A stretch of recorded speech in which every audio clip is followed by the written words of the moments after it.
안녕하세요 여러분, 레베카입니다.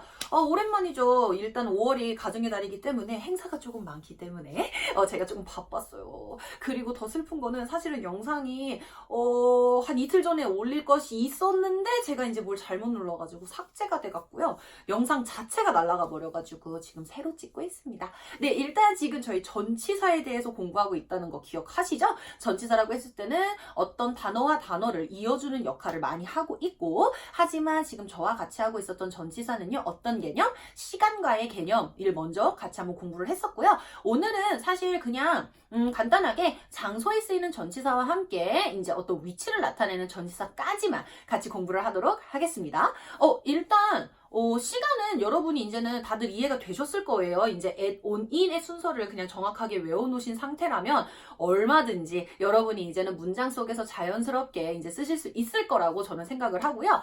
장소 전치사라고 했을 때는 사실 여러분, at, on, in 순서대로 그대로 외우시되 사실은 at과 in만을 조금 더 집중적으로 보시면 됩니다. 이게 무슨 뜻이냐면 우리 at이라고 했을 때는 여러분 어디에서라는 뜻을 보통 이제 가지고 있고요. 그리고 in이라고 했을 때는 어디 안에서라고 보통 많이들 생각을 하세요. 하지만 영어 속에서 문장을 만들어낼 때 그런 기준 말고도 at이라고 했을 때는 어떤 좁은 장소와 어떠한 지점을 나타내게 됩니다. 하지만 in이라고 했을 때는 좁은 장소 앞에 쓰는 게 아니고요, 여러분. 뭔가 굉장히 넓은 장소까지도 같이 쓸 수가 있어요. 어디 안에 라는 뜻만 가지고 있는 in이 아니고 넓은 장소 속에서도 들어갈 수 있구나 라는 것까지 캐치하시면 완벽한 거예요. 자, 그러면 예문을 통한 학습 같이 한번 해보도록 하겠습니다. 네, 그러면 일단 at부터 한번 사용을 해볼까요? 자, 우리 at이라고 했을 땐 제가 좁은 장소나 지점을 말씀을 드렸단 말이에요. 그러니 야, 우리 버스 정류장에서 만나자 라고 얘기를 하고 싶어요. 그러면 버스 정류장이라고 했을 때는 굉장히 좁은 장소죠. 그렇기 때문에 let's meet at the bus stop. Let's meet at the bus stop. 이렇게 표현이 가는 게 자연스럽다라는 거예요. 자, 그런데 여기서 우리 학생들은 모든 학생들을 얘기하는 건 아니지만 여러분, 대부분의 학생들은 저에게 항상 뭔가 싸움을 걸고 싶어 합니다. 무슨 뜻이냐면, 선생님, 버스 정류장이 클 수도 있는데요? 이렇게 얘기를 한다든지, 버스 정류장이 어떻게 좁아요? 선생님 지금 버스 정류장 무시해요? 막 이런 진짜 많이 듣는 그런 내용이거든요. 근데 기본적으로 여러분, 이 좁은 장소가 in이랑 비교했을 때는 조금 더 감이 세게 오실 거예요. 무슨 뜻이냐면, in은요, 여러분, 넓은 장소라는 개념이 여러분이 판단해서 넓은 장소가 아니고요. 어떤 느낌이냐면 어떤 나라나 국가나 이런 도시 이런 느낌이나 아니면 자연의 어떤 mountain, sky, ocean 이런 것들 있죠. 그러한 장소 앞에 in이 들어가는 거예요. 무슨 느낌인지 아시겠죠? 네, 그래서 만약에 우리 30살이 돼서 뉴욕에서 만나자 라고 얘기를 한다면은 let's meet at New York이 안 된다는 거예요. 뉴욕이라고 했을 때는 넓고 크나큰 도시이기 때문에요. at이라고 했을 때는 한 지점만 딱 얘기하는 거예요. 굉장히 어색해지거든요. 그러니 let's meet in New York가 돼야 돼요. when we turn 30 이런 식으로 우리가 30이 됐을 때 이런 식의 문장이 등장을 하게 되는 겁니다.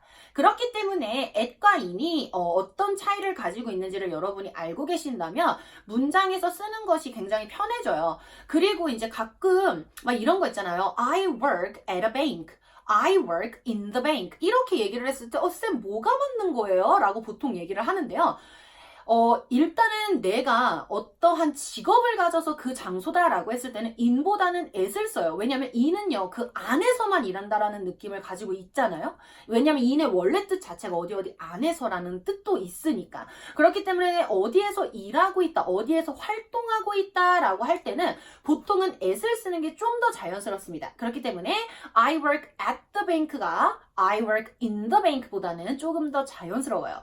여러분이 그렇다고 I work in a bank 라고 해서 외국인들이 영어 못하네 이러진 않아요. 쓸 수는 있어요. 자연스러운 게 at이다 라는 거죠. 그래서 at과 in의 어떤 큰 구별점을 가지고 계시면 돼요.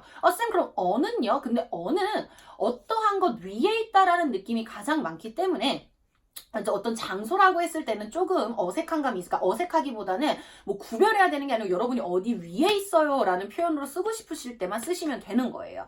그렇기 때문에 at과 in의 크나큰 차이점 정도만 알고 계시면 될 것 같습니다. 그렇다면은 여기까지는 무난한걸? 괜찮은걸? 이렇게 느끼실 거예요. 하지만 네, 좀 힘든 부분, 영어에서 암기해야 되는 부분이 있죠. 그 암기하는 부분 중에서도 우리가 위치 전치사들이 있어요. 그러니 어떠한 사물을 기준으로 위치를 나타내는 어떠한 이 전치사들을 외워야 하는 게 있습니다. 그 중에서 제가 중요한 것만 꼽아서 알려드리도록 할게요.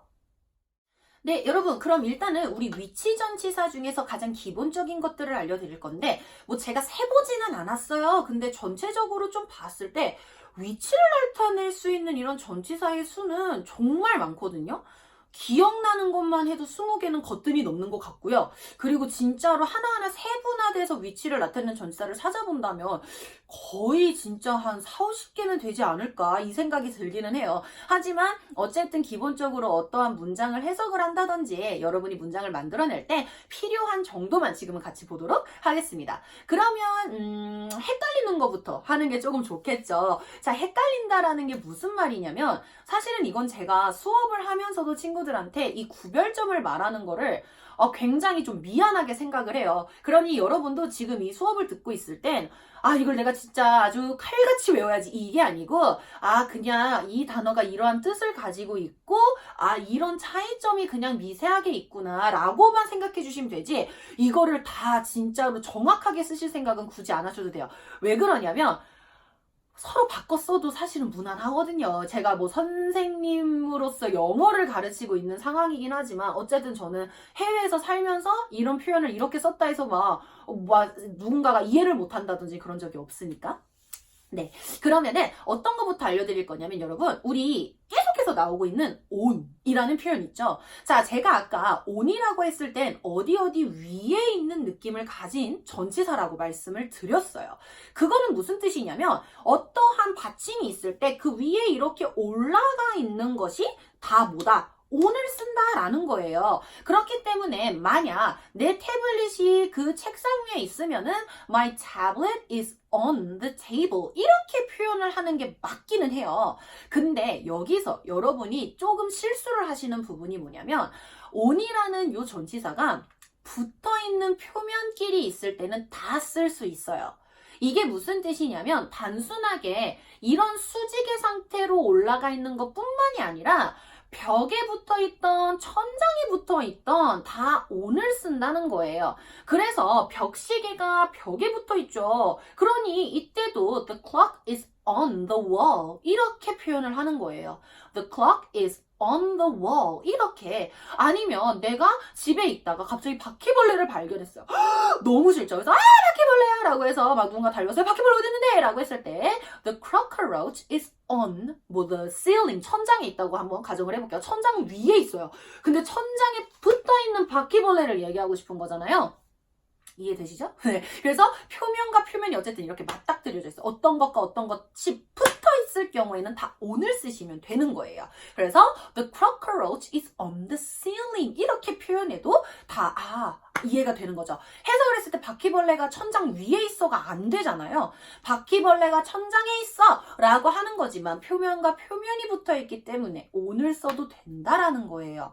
자, 그래서 이 on이라는 개념 어디 위에 라고 해석하는 거 맞지만 굳이 어디 위에가 아니고 표면이 맞닥뜨렸을 때 쓸 수 있다. 그런데 여기에서 두 가지 정도를 더 아셔야 돼요. 영어에서는 이 위에라는 표현이 on 말고도 여러분 어떤 표현이 있냐면 above라는 표현과 over이라는 표현이 있어요. 그래서 above하고 over는 어떤 느낌의 차이가 있냐면 둘 다 위에라는 뜻 되기는 돼요. 하지만 기본적으로 우리가 알고 있는 이 above는요. 위는 위인데 어떠한 내가 비교하고 있는 대상과 거리가 떨어져 있을 때 많이 씁니다. 무슨 뜻인지 알겠죠? 그래서 the bird is above the tree 혹은 the bird is flying above the tree 라고 했을 때 새가 그 나무에 붙어서 나는 게 아니잖아요, 여러분. 그렇기 때문에 그 새가 나무를 기준으로 떨어져 위에서 날고 있어 라는 표현이 되는 거죠. 그렇기 때문에 우리나라 말로는 그냥 해석을 했을 땐 새가 나무 위를 난다. 지만 영어에선 그 위라는 표현이 on이 아니고 뭐를 쓴다? above를 쓴다 라는 개념인 거예요. 근데 over이라는 개념도 방금 제가 알려드렸잖아요. over이라는 표현도 뭔가 저기 멀리 위에 동떨어져 있다라는 표현이에요. 그래서 the ball is over there 이라고 했을 때 이 over이라는 표현 자체가 위라는 느낌보다는 저렇게 이렇게 떨어져 있는 느낌을 가지고 있어요. 그래서 어떠한 그 기준과 그 사물을 이렇게 멀리 보는 느낌. 그래서 굳이 위에라고 해석하지는 않지만 같은 맥락 속에 들어가는 전치사라는 거죠. 근데 이런 게 또 있어요. 근데 요 정도만 아시면 되거든요. 뭐가 있냐면 위가 있다면 여러분 뭐가 있겠어요? 아래가 있겠죠. 그래서 영어에서는 이 아래라는 표현이 크게는 두 가지 정도만 아시면 돼요. under 많이 들어보셨죠? 그래서 under라는 전치사와 뭐가 있냐면 below라는 전치사가 있어요. 그러면 under하고 below도 비슷한 어떤 차이를 가지고 있겠죠? 무슨 차이가 있겠냐면 under는 그 어떤 대상과 그 사물이 비슷하게, 즉 가까이부터 아래에 있을 때 얘기를 하게 되고요.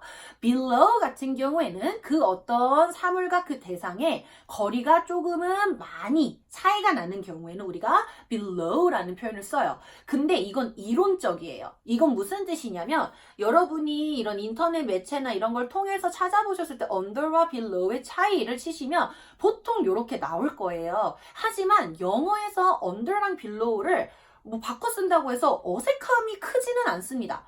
이거는 뭐 제 개인적 생각도 약간 들어가 있는 거기는 한데요. 뭐 내 연필이 뭐 굴러 떨어져 갖고서는 의자 밑으로 굴러 떨어졌어요. 그래서 내 연필 어딨지? 이랬는데 뒤에 있던 친구가 It's under the chair 이라고 하던 It's below the chair 이라고 하던 다 알아들어요. 하지만 그래도 거리감이 좀 있으니 It's below the chair. 이게 조금은 더 자연스럽죠. under는 나 연필 어디 갔지 했는데 막 그런 거 있잖아요. 노트 사이에 껴져 있었어요. 그러니까 you stupid, it's 하면서 under your notebook 이런 식이 좀 되는 거죠.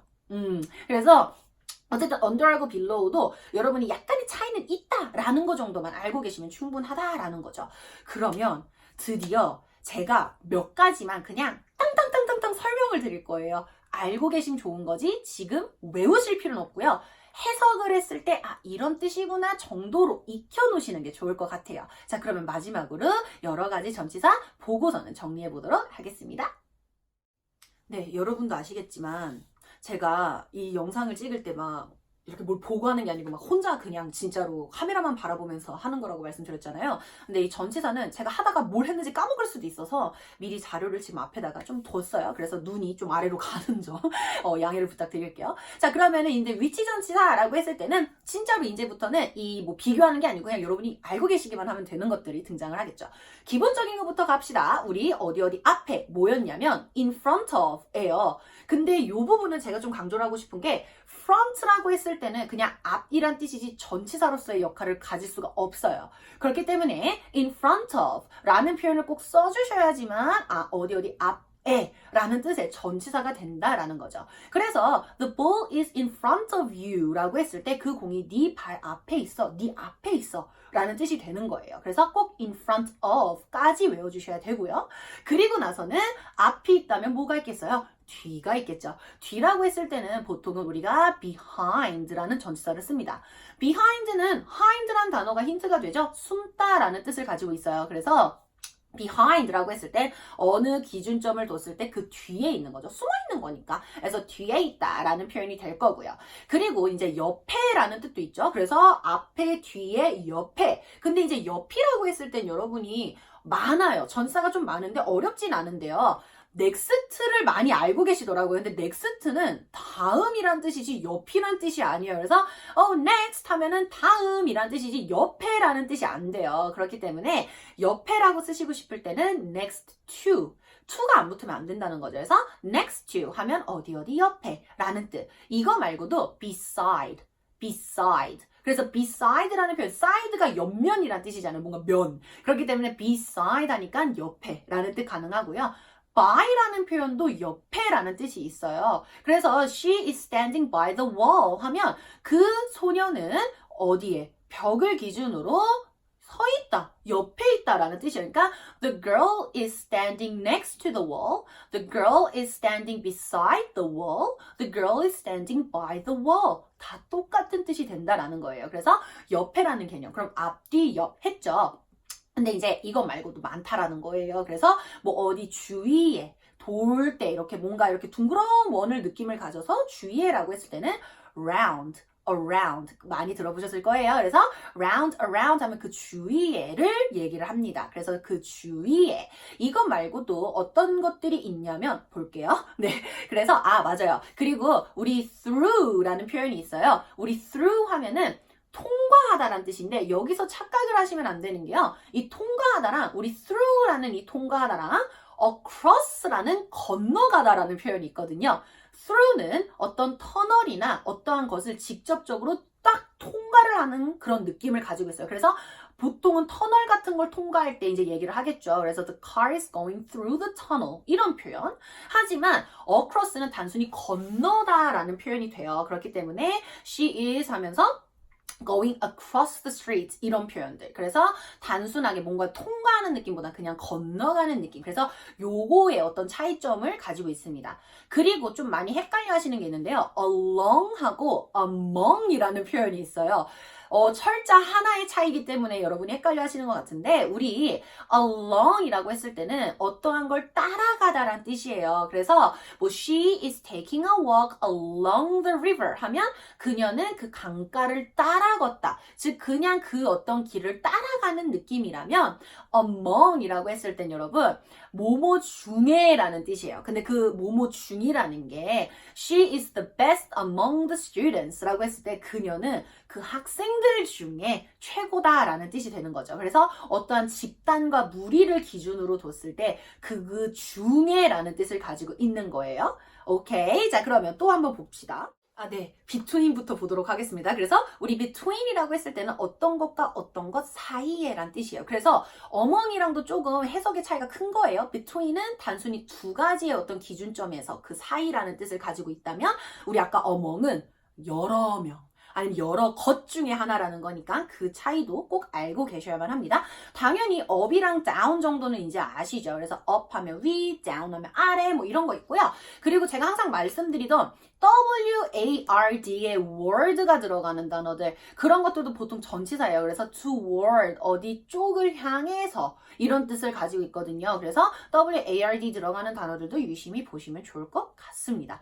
그래서 전치사는 여러분이 찾아보면서 사실 이제 인터넷에 검색을 위치 전치사라고 하고 이미지를 클릭해 보시면 그림으로 설명이 되어 있는 자료들이 굉장히 많아요. 이해가 정말 빠르게 되실 거예요. 그래서 자주 눈으로 보시고 어쨌든 나만의 문장을 만들 때 전치사가 어색하잖아요. 그러면은 문장 자체가 흐트러지는 느낌은 진짜 있어요. 그래서 가끔 막 친구들이 영어를 잘한다라고 느끼는 순간이 언제냐면 저는 전치사가 하나도 안 틀리고 문장을 써내려가는 거거든요. 필요할 때 문장을 이어줄 때 쓰는 거. 그래서 여러분이 연습을 하시면 너무너무 좋을 것 같고 일단은 외워야 한다는 점 꼭 알고 계셔야만 할 것 같습니다. 네, 그러면 일단 전치사 편 대충 끝냈어요. 다음 시간에 접속사를 하고 나서 전치사와 접속사 중에서도 여러분이 비교해야 될 부분들 바로 정리해서 알려드리도록 하겠습니다. 오늘 영상도 보시느라 수고하셨습니다.